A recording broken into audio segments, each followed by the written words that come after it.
అందరికి మనం గత కొద్ది రోజులుగా 'గ్రోయింగ్ అప్ విత్ గాడ్' అన్న పుస్తకాన్ని చదువుకుంటూ ఉన్నాం.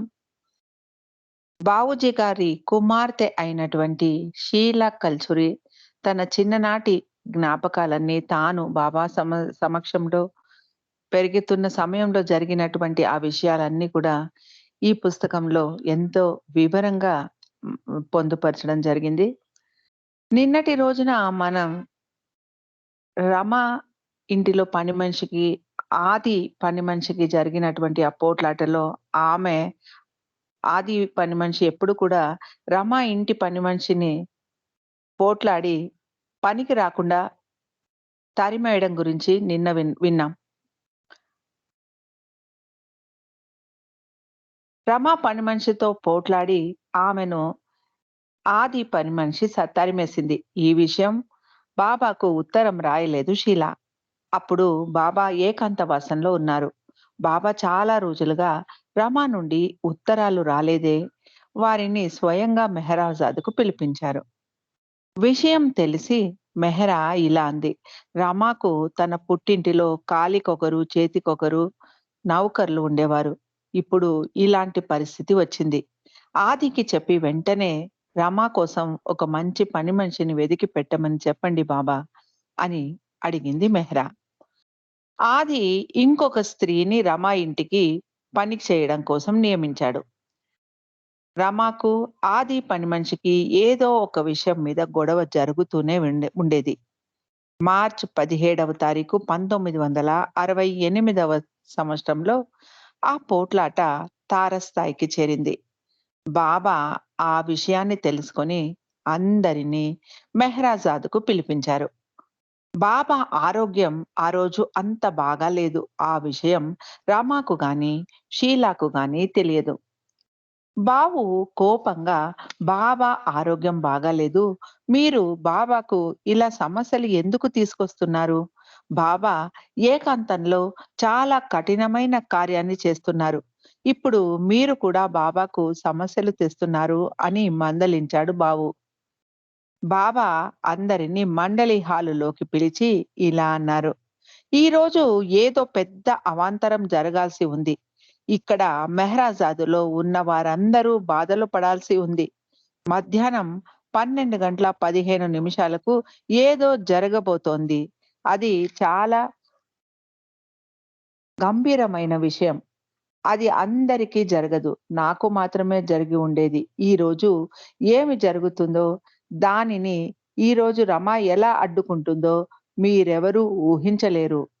ఆమె అలా తన పోట్లాటను ఇక్కడికి తెచ్చి, నా మనస్సును పక్కకు మళ్ళించింది. నేను అది జరగకుండా ఆపాను. నా దృష్టి ఖుష్రూ క్వార్టర్స్ మీదికి మళ్ళింది. అందుకే ఆ అవాంతరం జరగలేదు. ఇప్పుడు ఆ సమయం మించిపోయింది. ఇక అది జరగదు. రమ అందరినీ కాపాడింది అన్నారు బాబా. బాబా మాటలు అర్థం కాకపోవడంతో అందరూ ఆశ్చర్యపోయారు. ఏది జరగబోయింది? ఒకసారి బాబా ప్రపంచంలో ముప్పావు వంతు నాశనమవుతుంది అని చెప్పారు.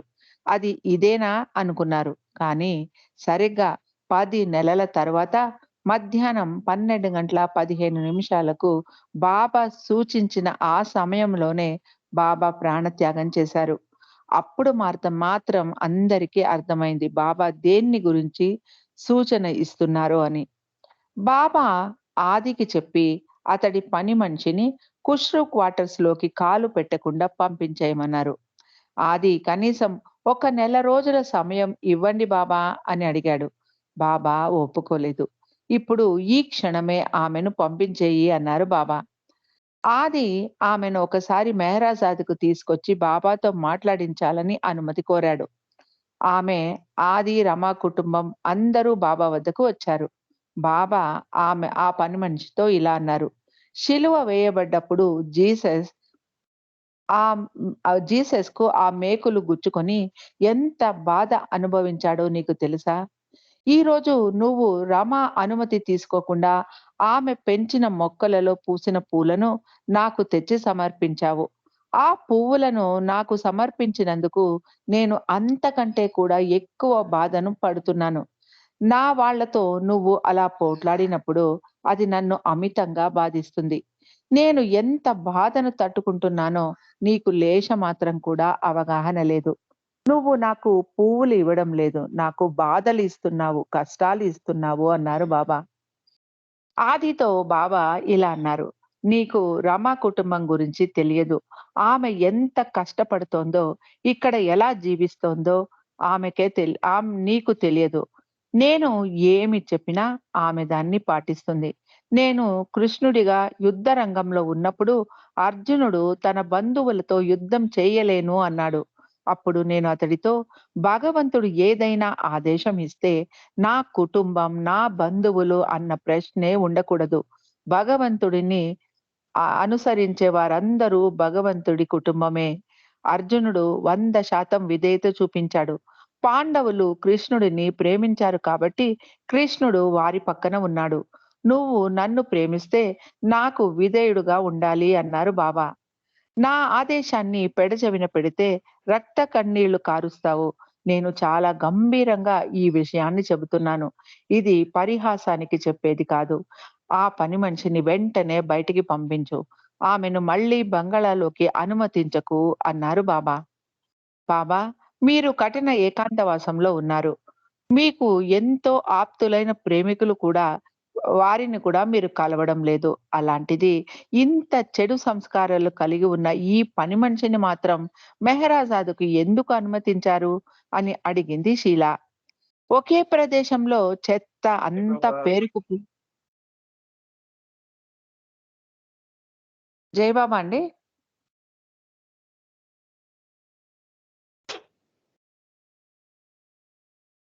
ఒకే ప్రదేశంలో చెత్తంతా పేరుకుపోయి ఉంటే దాన్ని శుభ్రం చేయడం సులభం. లేకుంటే ఆ ప్రదేశమంతా దుర్గంధం, పురుగులు వ్యాపించి చాలా మందికి కష్టం కలిగిస్తుంది. ఆది పని మనిషి కూడా ఆ చెత్త కుప్ప లాంటిదే.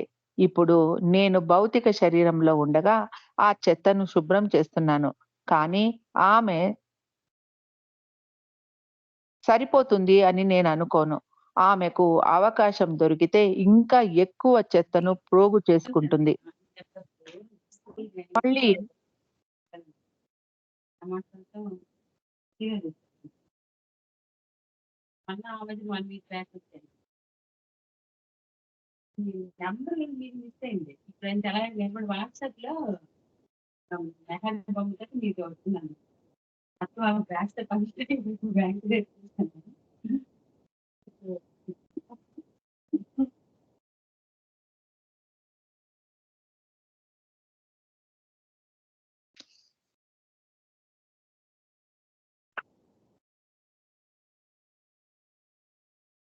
ఆమెకు అవకాశం దొరికితే ఇంకా ఎక్కువ చెత్తను ప్రోగు చేసుకుంటుంది.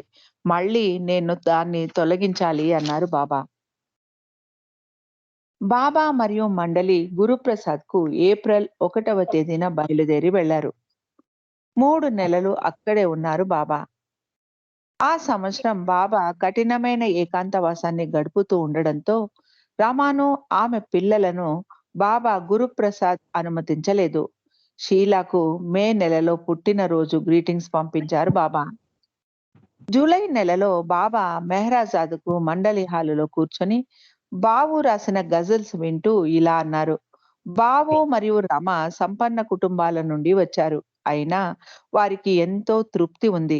దేనికి వారు ఆశపడరు. ఫకీరులలాగా జీవిస్తున్నారు. దేనికి ఫిర్యాదు చేయకుండా ఉన్నారు. నాకు విధేయత చూపించడం అంటే ఇలాగే అన్నారు బాబా. బాబా తన మండలి వారందరినీ ముందు బావు మండలి వారందరి ముందు బావును మెచ్చుకుంటూ, ఆలింగనం చేసుకుంటూ ముద్దు పెట్టుకునేవారు.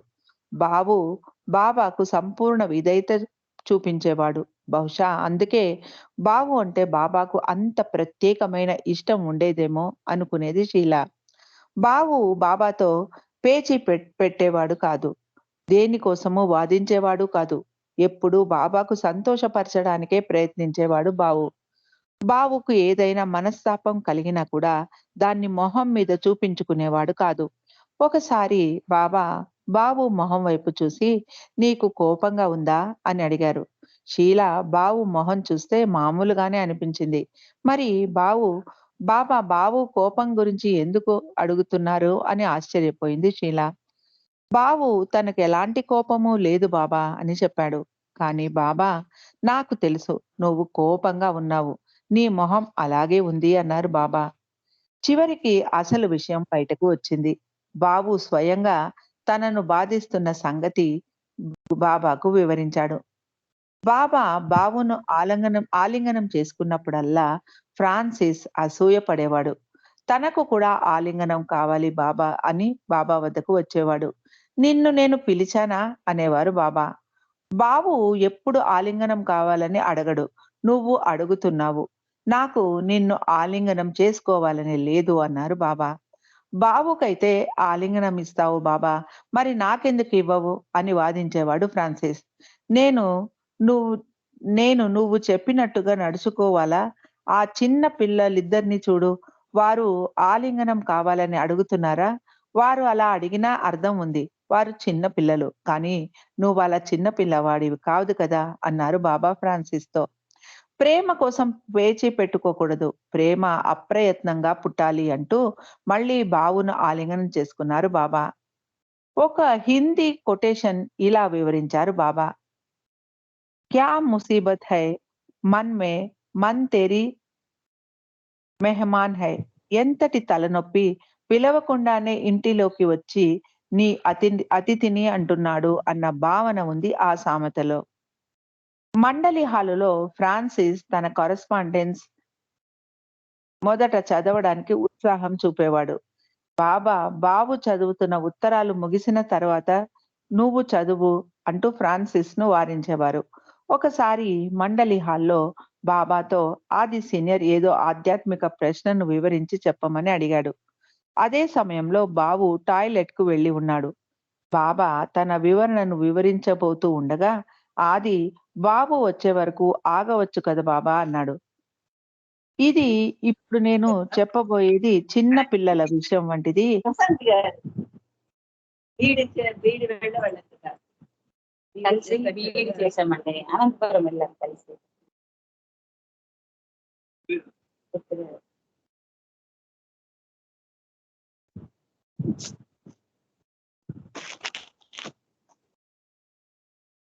ఇప్పుడు వచ్చినా అంతా గుర్తొస్తారు. ఇప్పుడు ఏదో హడావిడి వెళ్ళిపోతున్నాను. ఈ రోజు మా ఫ్యామిలీ పని లేదు కదా. ఆడిటర్ ఇప్పుడు మా వారు సూపర్ థ్యాంక్స్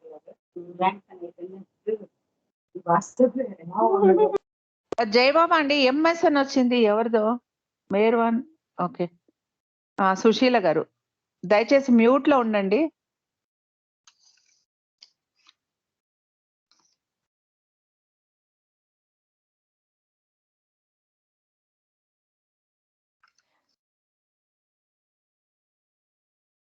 ఇది ఇప్పుడు నేను చెప్పబోయేది చిన్న పిల్లల విషయం వంటిది.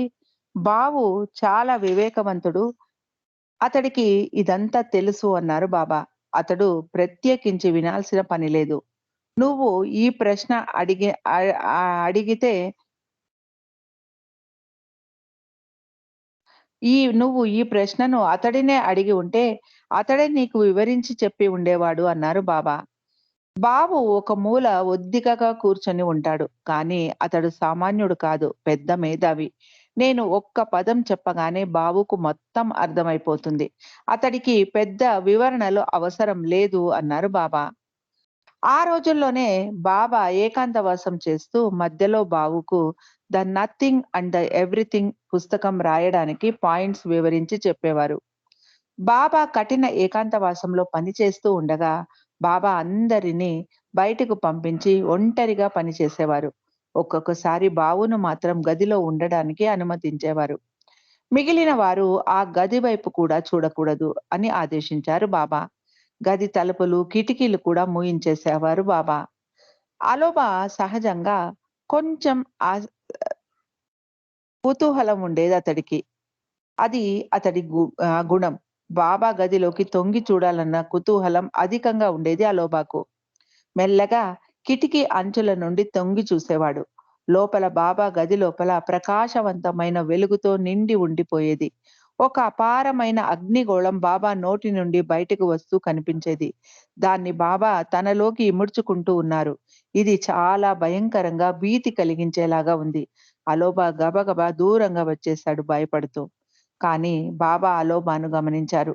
చప్పట్లు కొట్టి అలోబాను, బావును పిలిపించి ముందెన్నడూ మందలించని విధంగా అలోబాను గట్టిగా మందలించారు బాబా. బావు బాబా మాటలను తర్జుమా చేసి చెప్పాడు. తాను రహస్యంగా చేస్తున్న పనిని వేరే ఎవ్వరూ చూడకూడదని బాబా జాగ్రత్త తీసుకొని చేసేవారు. నేను ఈ రోజు నిన్ను రక్షించాను. నా కరుణ లేకుండా ఉంటే ఈ పాటికి నువ్వు చనిపోయి ఉండేవాడివి. నిన్ను కాపాడడానికి నేను ఎంత కష్టం అనుభవించానో, ఎంత బాధలు పడాల్సి వచ్చిందో నీకు తెలియదు. నువ్వు చూసిన ఆ అగ్ని చాలా శక్తివంతమైనది. అది గనుక నిన్ను దహించి ఉంటే నువ్వు ఆవిరి అయిపోయి ఉండేవాడివి. నీ భస్మం కూడా మిగిలి ఉండేది కాదు. లోపలికి చూడకండి అని నేను పదే పదే ఎందుకు అంత గట్టిగా హెచ్చరించానో నీకేమైనా తెలుసా? నేను అలా చెప్పడానికి ఏమైనా వెర్రివాడినా? అలా చేయడం ఎంత అపాయమో నాకు మాత్రమే తెలుసు. అందుకే అలా నేను అన్ని సార్లు మిమ్మల్ని హెచ్చరించాను అన్నారు బాబా. అంత ఏకాంతవాసంలో కూడా షీలాకు జూలై నెలలో బాబా ఉత్తరం రాయించారు. షీలా స్కూల్లో ఏ సబ్జెక్ట్స్ తీసుకోవాలి అని అనుకుంటుందో తెలియజేయమని రాశారు. బాబాను సదా గుర్తుంచుకోండి. బాబా నజర్ మీ మీద ఎప్పుడూ ఉంటుంది అని ఉత్తరం రాయించారు బాబా. షీలాను ఆయుర్వేద డాక్టర్ చదవాలని బాబా కోరిక. దానికి కావాల్సిన సబ్జెక్ట్స్ తీసుకోమని, వాటినే చదవమని చెప్పారు బాబా. షీల కష్టపడి చదివి మంచి మార్క్స్ సంపాదించుకోవాలి. మెహర్నాథ్‌ను అగ్రికల్చర్ కాలేజీకు పంపించాలన్నది బాబా కోరిక. కానీ అతడు మ్యాథమెటిక్స్‌లో అంత చురుకైన వాడు కాదు. అందుకని అతడిని కూడా ఆయుర్వేదిక్ కాలేజీలో చేర్పించాలని అనుకున్నారు బాబా. ఆ రోజుల్లో డాక్టర్లకు మంచి డిమాండ్ ఉంది. అందుకే ఇద్దరు డాక్టర్లయితేనే బాగుంటుంది అన్నారు బాబా. బాబా రుచిగా వండిన భుజియాలు వండి మెహరాబాద్‌కు పంపించమని లెటర్ రాయించారు. బాబా కోసం ప్రత్యేకంగా మెహరాజాద్ నుండి పంపించిన ఉప్పు వేసి వండాలి మరియు మెహరా మరియు ఇతర స్త్రీ మండలికి మాత్రం ఎప్పుడూ వండినట్టే వండి పంపించమన్నారు. మీ హృదయాన్ని వెచ్చించి ఆ పని చేయండి. బాబాకు సేవ చేయడానికి ఇది మంచి అవకాశం అని తెలుపుతూ బావు ఉత్తరం రాశాడు. ఆ సంవత్సరం పింపల్గావ్‌లో పెద్దగా వర్షాలు వచ్చాయి. చెరువులో 14 అడుగుల వరకు నీరు నిండిపోయాయి. ఒక్క సంవత్సరం వరకు నీటికి కష్టం తప్పింది. జూలై 30వ తారీఖున బాబా ఆదేశం ప్రకారం ప్రభు స్తుతి మరియు పశ్చాత్తాప ప్రార్థనలను అందరూ రోజూ చేసేవారు. సెప్టెంబర్ 1వ తారీఖు బాబా తన దర్శన కార్యక్రమం జరిపించడానికి ఒక చిన్న మీటింగ్ పెట్టారు. కానీ దాన్ని అక్టోబర్ 13కి వాయిదా వేశారు. అది కూడా ఖచ్చితంగా జరిగే వరకు తెలియదు. అప్పటి వరకు బాబా దర్శనం లభించదు. కానీ అంతవరకు బాబాను స్మరించుకుంటూ విధేయులుగా ఉండాలి. బాబా దర్శనం ఇవ్వకపోయినా బాబా మీతో సదా ఉంటారు. బాబా నజర్ మీ మీద తప్పకుండా ఉంటుంది. ఇది కేవలం మీరు తెలుసుకోవాలని రాస్తున్నాను అని ఉత్తరం రాశాడు బాబు. రమా పంపించిన భుజయాలు బాబాకు చాలా నచ్చాయి. స్త్రీ మండలి వారు కూడా వాటిని ఎంతగానో ఇష్టపడి తిన్నారు. బాబా మూడ్ ఆ రోజుల్లో కొంచెం గంభీరంగా ఉంది. బాబా చేస్తున్న పని అంత కఠినంగా ఉండేది. బాబా తన పనిలో ఎంతో లోతుగా మునిగిపోయి ఉండేవారు. బాబా పని ఎంతో భారంగా ఉంది. ఖుష్రో క్వార్టర్స్‌లో ఇంటి పైకప్పు చెదలు పట్టి కూలిపోయేలాగా ఉండటంతో విలియం సిమెంట్ స్లాబ్ వేస్తే మంచిది అని సలహా ఇచ్చి ఆ పని చేయడానికి ఉత్సాహం చూపించాడు. బాబా కూడా సమ్మతి తెలిపారు. కానీ బాబా ఆరోగ్యం కొంచెం మందగించడంతో ఆ పని వాయిదా పడింది. ఆస్ట్రేలియా నుండి బిల్ రీడింగ్ అన్న పాశ్చాత్యుడు బాబాను కలవడానికి ఖుష్రూ క్వార్టర్స్‌లో ఉన్నాడు. బాబా అతడిని మెహరాజాద్‌కు పిలవలేదు. అతడు 10 రోజులు ఖుష్రూ క్వార్టర్స్‌లో ఉండటానికి అనుమతి ఇచ్చారు. బాబా అతడికి నోట్స్ రాసి పంపించేవారు. విలియం పింపల్గావ్ దగ్గర ఉన్న ఏకాంతవాసం కొండ మీద ఎక్కి చాలా సమయం గడిపేవాడు. బాబా చుట్టుపక్కల సమయం గడపడానికి, బాబా ఒకవేళ పిలిస్తే గబుక్కున వెళ్ళడానికి ఆ చుట్టుపక్కల ఉంటే మంచిది అని చెప్పేవాడు విలియం డాంకిన్. ఒక్కొక్కసారి మెహరాజాద్ అప్రోచ్ రోడ్‌లో కారు నిలుపుకొని వేచి ఉండేవాడు డాంకిన్. రక్షాబంధన్ పండుగ రోజున అక్క చెల్లెళ్ళు తమ అన్నదమ్ములకు రక్ష కట్టి వారి శ్రేయస్సును కోరుకుంటారు. ప్రతి సంవత్సరం రమ బాబాకు రాఖీ పంపించేది. బాబా దాన్ని ధరించకున్నా కూడా రమ ప్రతి సంవత్సరము రాఖీ పంపించేది.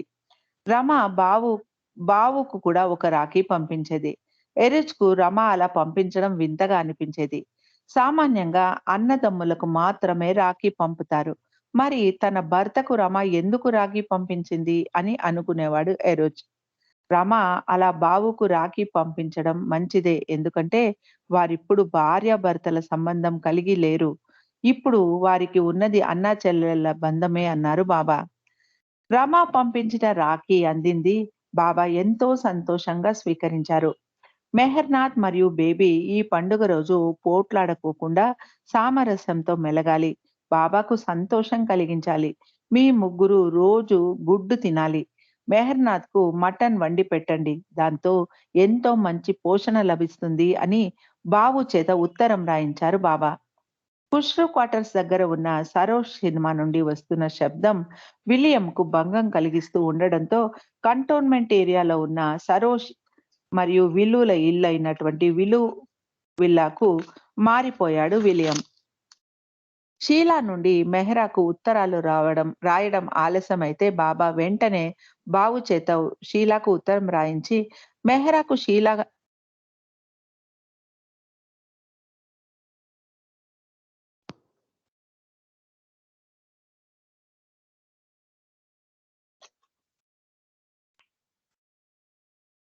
షీలా రాసిన ఉత్తరాలు మెహ్రాకు ఎంతో సంతోషాన్ని కలిగించేవి. రమాకు ఏదైనా అనారోగ్యం కలిగితే రమా కూడా వైద్య సలహా అడుగుతూ బావుకు ఉత్తరం రాసేది. బావు గోహెర్‌ను సంప్రదించి రమాకు జవాబు రాసేవాడు. సెప్టెంబర్ 13వ తేదీన బావు ఉత్తరం ఇలా వచ్చింది. చింతించకుండా బాబా ప్రేమలో సంతోషంగా ఉండు. బాబా నజర్ మీ మీద ఉంది. బాబా మీతో ఎల్లప్పుడూ ఉంటారు. బాబా మీద పూర్తి విశ్వాసం ఉంచి కేవలం ఆయన కోసమే జీవించండి. అలాంటి దృఢ విశ్వాసం కలిగి ఉంటే ఎలాంటి చింతలు మీ మనసులోకి ప్రవేశించవు. మీ అదృష్టం చేత బాబాకు దగ్గరగా జీవించే అవకాశం మీకు లభించింది. బాబా మీకోసం ఎంతో అక్కరను కనబరుస్తున్నారు. అంతకు మించిన అదృష్టం ఇంకొకటేముంది? కలత చెందకుండా చింత మానుకొని జీవించండి. బాబా నజర్ చేత అంతా సవ్యంగానే ఉంటుంది. షీలా బాగా చదివి డాక్టర్ అవ్వాలి. అప్పుడే ఆమె బాబా సేవ చేయగలదు. అలాగే తన కాళ్ళ మీద తాను నిలబడగలదు అని రాసి పంపించాడు బావు. బాబాకు షీలా పెద్దయ్యాక డాక్టర్ కావాలన్నది ఆకాంక్ష. ఒకసారి ఆదికి గ్యాస్ వల్ల కొంచెం కడుపులో ఇబ్బందిగా ఉంటే షీలా తన తల్లికి చెప్పి కషాయం చేయించి ఆదికి ఇచ్చి తాగించింది. తడి టవల్‌తో అతడి మొహం తుడిచి ఉపశమనం కలిగించింది. ఆదికి కడుపులో ఇబ్బంది తగ్గింది. ఆ విషయం ఆది బాబాకు చెప్పాడు. షీలా బాగా సేవ చేయగలదు బాబా అని చెప్పాడు ఆది. బావు లేని లోటు షీలాకు ఆది మరియు డాంకిన్ ద్వారా బాబా తీర్చారేమో అనిపించేది షీలాకు. వాళ్ళిద్దరూ అంత స్నేహంగా, ఆప్యాయంగా షీలాతో మసిలేవారు. ఒకసారి బాబా బావును 2 గంటల పాటు ఖుష్రూ క్వార్టర్స్‌కు పంపించారు. ఏదో బుక్ పబ్లికేషన్ గురించి ఆదితో మాట్లాడడానికి వచ్చాడు బావు. బావు ఖుష్రూ క్వార్టర్స్‌కు వచ్చినప్పుడు అతడికి తినడానికి ఏమి పెడతారు అని అడిగారు. బావుకు ఎంతో ఇష్టమైన దహీవాలా వండి వడ్డిస్తాము అంది షీలా. అతడికి మాత్రమేనా? మరి నాకు లేదా? అన్నారు బాబా. మీకు కూడా పంపిస్తాం బాబా. మరి మీరు ఖుష్రూ క్వార్టర్స్‌కు బావుతో పాటు రావాలి అంది షీలా. షీలా బావును ప్యాంట్, షర్ట్, జాకెట్ వేసుకొని బాగా తయారయ్యి రావాలి. ఎప్పటిలాగా లాల్చీ పైజామా ధరించి రాకూడదు అని చెప్పడంతో బావును అలాగే బట్టలు ధరించి వెళ్ళమన్నారు. ఎప్పుడూ బావు ఇలాగే ఉంటే మంచి బట్టలు ధరిస్తే ఎంత బావుంటుంది. అలాగ ఉండమని ఎందుకు ఆదేశించావు బాబా? చూడండి ఇప్పుడు బావు ఎంత అందంగా ఉన్నాడో అంది షీల. కానీ తీరా బావు ఖుష్రూ క్వార్టర్స్‌కి వచ్చాక నగర్‌లో ఉన్న స్థానిక బాబా ప్రేమికులు వామన్ మరియు భగీరథ్, రుస్తుం కాకా, మనేక్ మొదలైన వారిని పిలిపించి వారితోనే ఎక్కువ సమయం గడిపాడు బావు. తర్వాత బాబా ఈ విషయం తెలిసి బావును మందలించారు. తరతరాల నుండి రమ పుట్టింటిలో ఉన్న వాల్మీకి రామాయణ్ తన పుట్టింటి నుండి తనతో పాటు తెచ్చుకుంది రమ. దాన్ని మంచి అందమైన పట్టు వస్త్రంలో చుట్టి ఉంచింది. ఇప్పుడు బావు కోరడంతో దాన్ని మెహ్రాజాదుకు పంపించారు. బాబా స్వయంగా ఆ పుస్తకం తెరిచి అక్కడక్కడ కొన్ని పేజీలను బాబు చేత చదివించుకొని విన్నారు. ప్రతి సంవత్సరం మెహర్నాథ్ పుట్టినరోజున బాబా మెహరాజాదుకు అందరినీ పిలిపించేవారు. కానీ ఆ సంవత్సరం అంటే అక్టోబర్ 21, 1968వ సంవత్సరం మెహర్నాథ్ పుట్టినరోజుకు ముందు రోజే బాబా మండలి వారికి మిఠాయిలు పంచారు. ఆ సంవత్సరం మెహరాజాదుకు పిలవనందుకు ఆశ్చర్యం కలిగింది. అది మెహర్నాథ్ 15వ పుట్టినరోజు. బాబా ఏకాంతవాసంలో ఉన్నారు అని వివరించారు. మెహర్నాథ్ వివరిస్తూ మెహర్నాథ్‌కు ఉత్తరం రాయించారు. "నువ్వు చాలా అదృష్టవంతుడివి. నీ పుట్టినరోజును నేను ప్రతి సంవత్సరం ఆచరిస్తాను. ఈ సంవత్సరం నేను నిన్ను పిలవకపోయినా నేను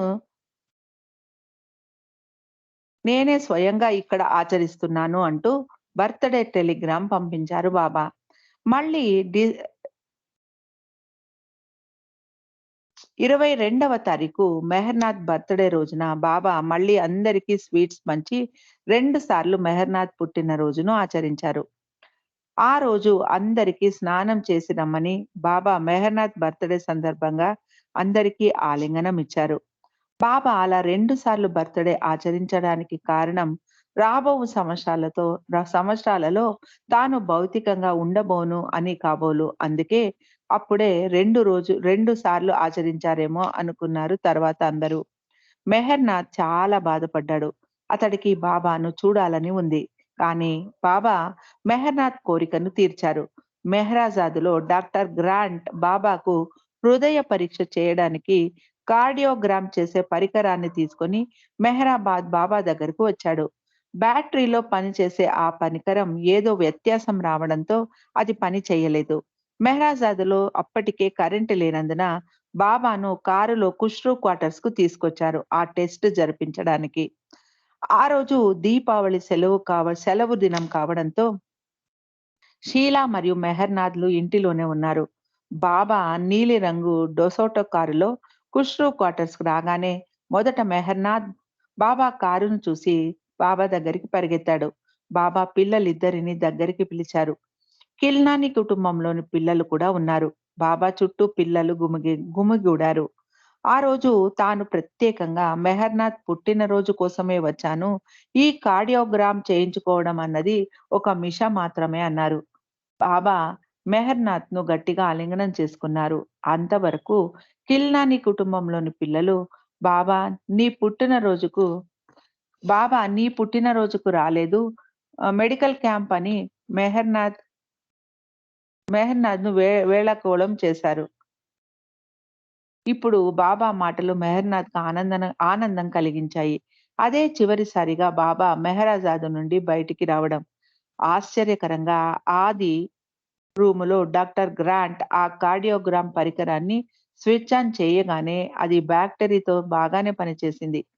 అప్పుడప్పుడు మణి పిల్లలిద్దరికీ కథ పుస్తకాలు, బాబా పుస్తకాలు చదవడానికి ఇచ్చేది. రమ దీపావళి పండుగ రోజున రకరకాల పిండి వంటలు తయారు చేసి మెహరాజాదుకు పంపించేది. పెండు మరియు ఇతర మండలి వారు ఎంతో సంతృప్తిగా తినేవారు. 1968వ సంవత్సరంలో గురుప్రసాద్‌కు వెళ్ళడానికి ముందర బాబా కొన్ని పటాసులు కొనమన్నారు. కానీ పటాసులు దీపావళి పండుగ ముందు మాత్రమే అమ్ముతారు అని షీల బాబాకు కబురు పంపించింది. అయితే దీపావళి వచ్చినప్పుడు నాకా విషయం గుర్తు చెయ్యి అని షీలాకు చెప్పారు బాబా. షీల 7 నెలల తరువాత దీపావళి రావడంతో ఆ విషయమే మర్చిపోయింది. సరిగ్గా దీపావళి 15 రోజుల ముందర బాబాయే పటాసులు అమ్ముతున్నారా అని అడిగారు. నేను రకరకాల పటాసులను ఎక్కువగా కొనాలి. పండుగను బాగా ఆచరించాలి అంటూ బాబా గోహెర్ చేత 2 ఎన్వలప్స్ తెప్పించి షీలాకు, మెహర్‌నాథ్‌కు ఇద్దరికీ ఇచ్చారు. అందులో ఒక్కొక్కరికి రూ. 10 పెట్టి ఉన్నాయి. ఒక మంచి పటాసులు కొని బాబా సంతోషంగా పండుగ జ జరిపి నాకు బాగా సంతోషంగా పండుగ జరిపి నాకు ఉత్తరం రాయండి అన్నారు బాబా. మెహర్‌నాథ్ కవర్‌లో 2 రూ. 5 నోట్లు ఉన్నాయి. అవి బాబా తాకిన డబ్బు కాబట్టి ఒక్క రూ. 5 నోటును అతడు లాటరీ టికెట్ కొన్నాడు. కానీ అది తగలలేదు. ఇంకొక నోటు అతడు భద్రంగా దాచుకున్నాడు. షీలా కవర్‌లో కూడా కొత్త రూ. 5 నోట్లు 2 ఉన్నాయి. వాటిలో 4 నోట్లు ఖర్చు చేసి షీలా కవర్‌లో కొత్త రూ. 2 నోట్లు 5 ఉన్నాయి. వాటిలో 4 నోట్లు ఖర్చు చేసి పటాసులు కొని ఒక నోట్‌ను షీలా దాచుకుంది. అప్పటికి దీపావళి రాకపోయినా బాబా ఆదేశం ప్రకారం పండుగ ఆచరించి బాబాకు ఉత్తరం రాశారు. బాబా ఎంతో సంతోషించారు. మీరు పండుగ ఆచరించడం మంచిదైంది. మళ్ళీ ఇలాంటి అవకాశం రాదు. బాబా భౌతికంగా తాను ఉండబోను అని ఒక సూచన ఇక్కడ ఇచ్చారు. షీలా ఆదివారం మెహరాజాద్‌కు వెళ్ళినప్పుడు మెహ్రాను చూ చూ మెహ్రాకు చూపించడానికి పాము పటాసును ఒకటి తనతో తీసుకెళ్ళింది. దాన్ని వెలిగించి చూపించింది. ఆ మాత్రలో నుంచి పాము ఆకారంలో బుసబుస పొంగి అది బయటికి రావడంతో మెహ్రా దగ్గరికి వచ్చి చూసింది. బాబా తాను అలాంటిది ముందెన్నడూ చూడలేదు అన్నారు. జనం ఎలా ఇలాంటివి సృష్టిస్తారో కదా! భగవంతుడికి కూడా తెలియదు అన్నారు బాబా హాస్యంగా. భోజనం చేస్తూ ఉండగా బాబా బావును పొగుడుతూ, "బావు ఎంతటి బుద్ధిశాలో మీకు తెలియదు. అతడు రాస్తున్న విషయాలను జనం నేను మళ్ళీ 700 సంవత్సరాలకు తిరిగి వచ్చే వరకు పూజిస్తారు. అతడు రాసేది రామాయణం కంటే కూడా ఉత్తమమైన పుస్తకం." మైథిలి శరణ్ గుప్తా అన్న గొప్ప పండితుడు ఒక చిన్న పుస్తకాన్ని రాయడానికి 16 సంవత్సరాలు తీసుకున్నాడు. కానీ బావు అతడి కంటే కూడా బాగా రాయగలడు. అంతకంటే తక్కువ సమయంలోనే అతడు రాయగలడు. బావు చాలా బుద్ధిశాలి. అతడు చాలా బాగా రాస్తాడు. అందరి హృదయాలను తాకేలాగా రాయగలడు. అందుకే చిన్న పిల్లలు సైతం దాన్ని అర్థం చేసుకోగలుగుతారు. బాబా ఏ పుస్తకం గురించి చెబుతున్నారా అని ఆశ్చర్యపోయింది షీలా. బాబా జీవిత చ చరిత్రను పద్య కావ్యంగా రాస్తూ ఉన్నాడు బావు. దీపావళి మిఠాయిలే కాకుండా మండలి వారికి అక్టోబర్ 31వ తారీఖున నారిమన్ తన పుట్టినరోజు సందర్భంగా అందరికీ బొంబాయి నుండి బీర్ బాటిల్స్ తెచ్చి పంచాడు. షీలాకు డాక్టర్ కావాలని లేదు. ఆమెకు లాయర్ అవ్వాలని ఉండేది. ఇప్పుడు ఇంకా 10వ క్లాస్ చదువుతూ ఉన్నాను. ఈ విషయం గురించి బాబాతో చర్చించడానికి చాలా సమయం ఉంది కదా అనుకుంది షీలా. కానీ బాబాతో ఈ విషయం అప్పుడే సంప్రదించనందుకు షీలా తర్వాత నొచ్చుకుంది. ఎందుకంటే తనకు సలహా ఇవ్వడానికి బాబా అప్పటికి భౌతిక శరీరంతో లేరు. బాబా ప్రేమికులు దర్శనం కోసం ఉత్తరాలు రాస్తూ ఉండేవారు. బాబా వారికి సమాధానంగా నా ప్రేమను మీకు పంపిస్తున్నాను. కానీ ఇప్పటికి దర్శనం కోసం రాయకండి అని రాయించి పంపించేవారు. బాబా దర్శనం ఏర్పాటు చేస్తే బాగుంటుంది అని చాలా మంది అనుకుంటున్నారు. పాశ్చాత్యులు కూడా బాబా దర్శన కార్యక్రమం ఏర్పాటు చేస్తే రావడానికి సిద్ధంగా ఉన్నారు. 1969వ సంవత్సరంలో గురుప్రసాద్‌లో బాబా దర్శన కార్యక్రమం ఏర్పాటు చేయాలని మంతనాలు జరుపుతూ ఉన్నారు. షీలా కూడా బాబాతో ఒక పెద్ద దర్శన కార్యక్రమం ఏర్పాటు చేస్తే ఎలా ఉంటుంది బాబా? పాశ్చాత్యులు కూడా తమ ఖర్చు తామే పెట్టుకొని వస్తారు. వాళ్ళు కొన్ని రోజులు ఇక్కడే ఉండటానికి అవకాశం వారికి దొరుకుతుంది అంది. బాబా ఇలా అన్నారు. మీరు నాతో ఉంటున్నారు.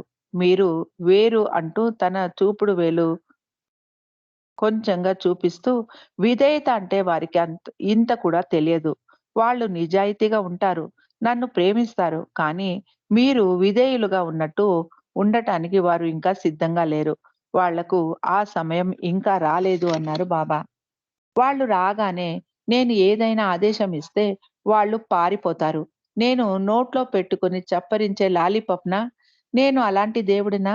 నన్ను సమీపించగానే బాధలన్నీ లేకుండా పోతాయా? అన్నారు బాబా. చాలా మంది పాశ్చాత్యులు నన్ను లాలీపాప్ లాగే చూస్తారు. మెహర్ బాబా దగ్గరికి వచ్చి లాలీపాప్ పొంది నోట్లో పెట్టుకొని ఆనందాన్ని అనుభవించవచ్చు అని అనుకుంటారు. వాళ్ళు తమ బుర్రలను ఎక్కువగా వాడుతారు. వాళ్ళకి జీవనపు బాట గురించి అవగాహన లేదు.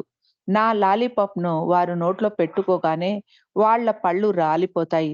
వాళ్ళు దాన్ని నవలలేరు. దాన్ని బయటకు ఉమ్మివేయనూ లేరు. వాళ్ళు చాలా నిరుత్సాహానికి గురవుతారు అన్నారు బాబా. బాబా అభినయించి చూపించడం షీలాకు, మెహర్‌నాథ్‌కు ఎంతో వినోదం కలిగించింది. వాళ్ళిద్దరూ గట్టిగా నవ్వారు. బాబా ఇంకా ఇలా అన్నారు. వాళ్ళు కేవలం కొంచెం పొందడానికే సిద్ధంగా ఉన్నారు. అందుకే వారు కేవలం అంతే పొందుతారు అన్నారు బాబా. బాబా దర్శనం కావాలని ఉత్తరాలు రాస్తూ ఉన్న ప్రేమికులకు, భారతదేశానికి చెందిన ప్రేమికులతో సహా అందరి గురించి బాబా ఇలా అన్నారు. అవును, వారు నన్ను ప్రేమిస్తారు అని ఉత్తరం రాస్తారు. కానీ ఇక్కడ అంతా సవ్యంగా ఉంది, సంతోషంగా ఉండవచ్చు అని వారనుకుంటారు. వాళ్ళు నా సమీపంలోకి రాగానే నేను వారికి సమస్యలు తెస్తాను. నేను కావాలని వారికి అలా సమస్యలు సృష్టించాలని నాకు ఉండదు. కానీ వారి సంస్కారాలు అలా ఉంటాయి. నేను నిస్సహాయుడను. వాళ్ళ వాళ్ళు మరుజన్మ బాగుండాలన్నది నా ఆకాంక్ష. నేను వారి భవిష్యత్తును చూస్తాను. వాళ్ళు ఆహారం కోసం, బట్టల కోసం, మిగతా వస్తువుల కోసం తాపత్రయపడుతూ మానసికంగా బాధలు పడతారు. దానితో పారిపోతారు అన్నారు బాబా. ఒక వ్యక్తి ఉత్తరం రాసి, "ఒక్క క్షణకాల దర్శనం నాకు లభించినా నాకు చాలు బాబా" అని రాశాడు. బాబా ఇలా అన్నారు. "మీరు ఎంత అదృష్టవంతులో చూడండి. మీరు సాక్షాత్తు ఆ భగవంతుడి పాదాల వద్ద కూర్చొనే అవకాశాన్ని పొందారు. గంటలు గంటలు నా పాదాల వద్ద కూర్చునే అవకాశం ఇంకెవ్వరికీ లేదు. మీకు ఈ విషయం భవిష్యత్తులో అర్థమవుతుంది" అన్నారు. వాళ్ళు ఇక్కడికి వచ్చి నన్ను చూడాలని అనుకుంటున్నారు. కానీ అలా వాళ్ళు వచ్చినా నా నుండి ఏమీ పొందలేరు. ఇప్పుడు ఈ క్షణం నేను ఇక్కడ మీ ముందర కుర్చీలో కూర్చొని ఉన్నాను అని మీరు అనుకుంటున్నారు. కానీ అది అలా కాదు. నేను నన్ను చూడలేని వారి కోసం పని చేస్తూ ఉంటాను. నా వద్దకు రాలేని వారి కోసమే పని చేస్తున్నాను. ఇప్పుడు ఈ క్షణం నేను వారి కోసమే పని చేస్తూ ఉన్నాను.